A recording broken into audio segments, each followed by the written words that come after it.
What's up everybody, BigSweetC here with you. Got a special little video for you. Today I got another little random review video for you, if you will. We have been playing on this channel. You can check it out in the old previous live stream section. Should be a couple of the first videos that you see there. We have been playing one of my all-time favorites. If I remember it correctly, it was one of my favorites from a long time ago.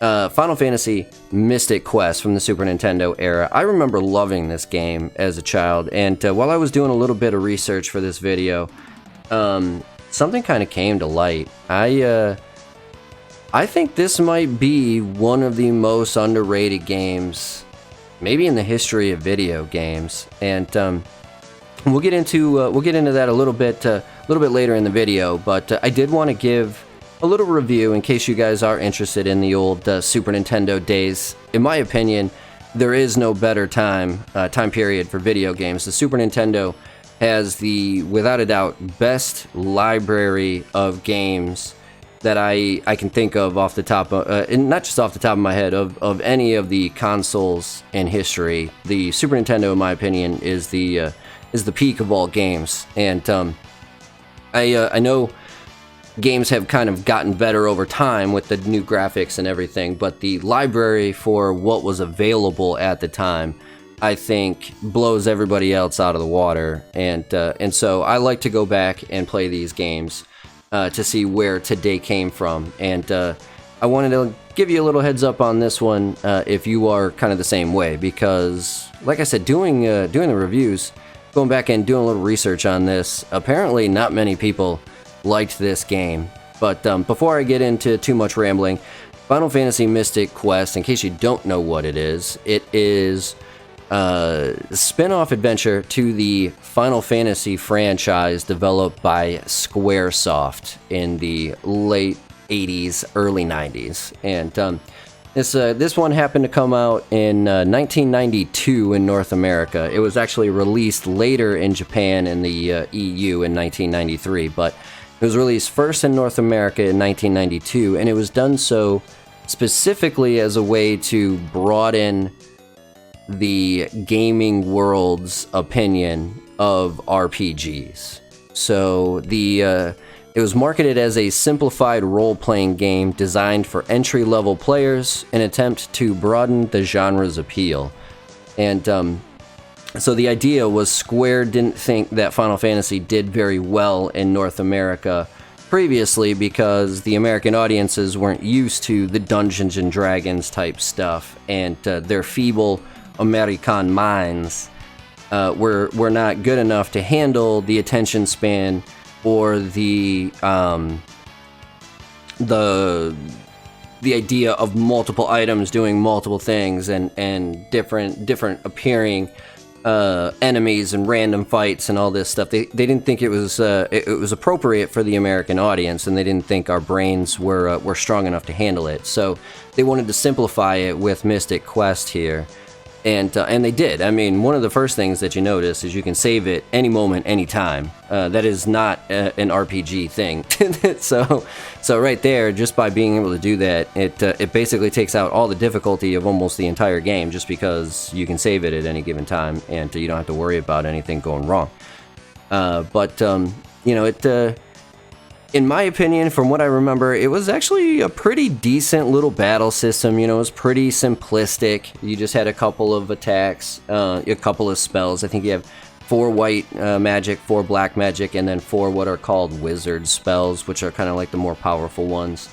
You get about 4 different weapons that all have 3 different tiers to it.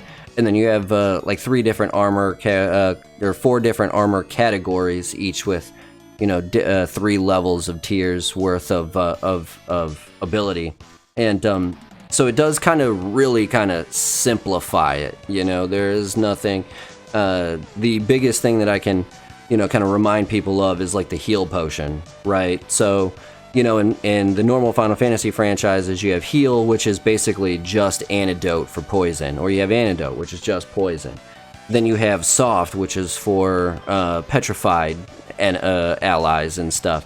Well, in this one, it's just heal, you know? So they've simplified it to every character you can think of as a way to broaden the horizons of people who might not want to get into an RPG because of the complexity. It gives them an easy, pretty entry-level start into it. And, you know, it really limits the amount of exploration that you have to do. So the random fights that I was mentioning earlier, those are now non-existent. You see the enemies in the level, and if you want, you can avoid them. For the most part. There are some that you have to fight, but for the most part, you can avoid pretty much all the enemies. You don't have to do much exploration, so it cuts down on the grinding aspect of the game.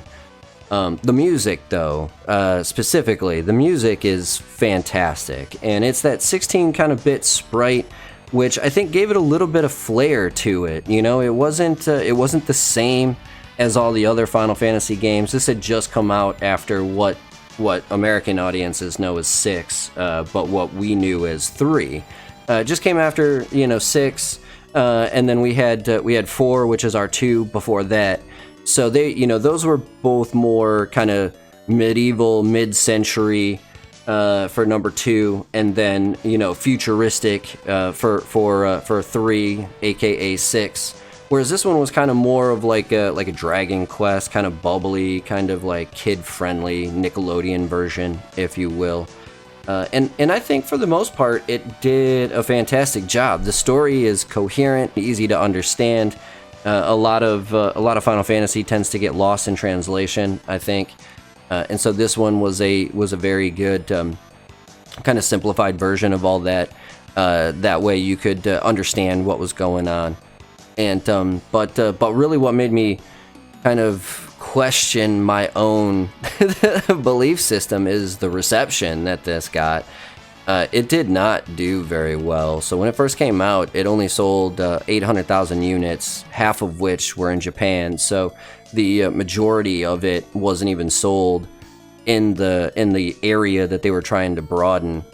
It only got it got a 3.7 out of 5 from Nintendo Power, which I think is, you know, that seems like a pretty legit. Got an 86 in Electronic Gaming Monthly, and then a 29 out of 40. I guess that's not very good in Electronic Gaming Monthly. Sorry, 86% in Electronic Games, 29 out of 40 in Electronic Gaming Monthly, which I guess isn't that great.